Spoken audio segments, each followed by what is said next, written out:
दादू ने जब मायरा की फैमिली फोटो खींची तो ये एक ऐसा पल था जिसने परिवार की सारी भावनाओं को एक नए मोड़ पर ला दिया।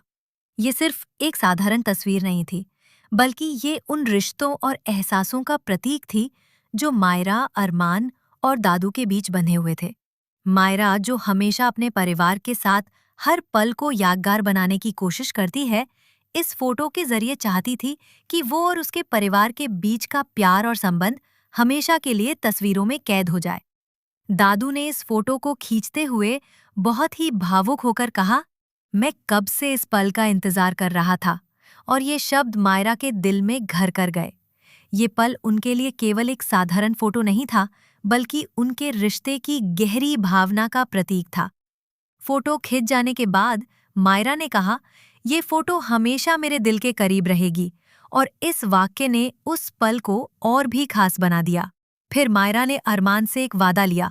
उसने कहा, हम तीनों यानी दादू, अरमान और मैं हमेशा एक साथ रहेंगे और कभी भी एक दूसरे से अलग नहीं होंगे।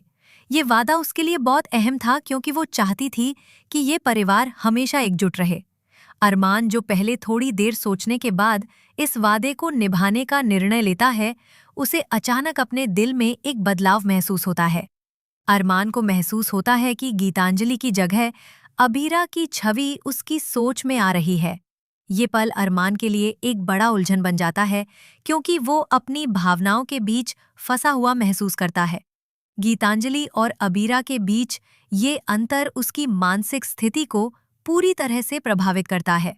जब अरमान ये वादा करता है कि वे तीनों कभी भी अलग नहीं होंगे, तो उसे एहसास होता है कि उसकी भावनाएं अबीरा की ओर झुकने लगी हैं और गीतांजलि की छवि धीरे धीरे उसके दिल से फीकी पड़ने लगी है।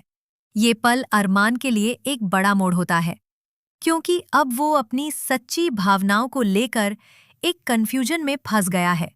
अब इस ट्विस्ट के बाद दर्शकों के मन में कई सवाल उठते हैं। क्या अरमान अपनी भावनाओं से बाहर निकल पाएगा, या फिर ये उलझन और भी गहरी होगी? क्या वो अपने रिश्तों को संभाल पाएगा, या फिर इस बदलाव के चलते कुछ और बड़ा घटेगा? आप क्या सोचते हैं? कृपया हमें अपनी राय कमेंट्स में बताएं। साथ ही टेलीविजन की हर नई खबर और अपडेट के लिए हम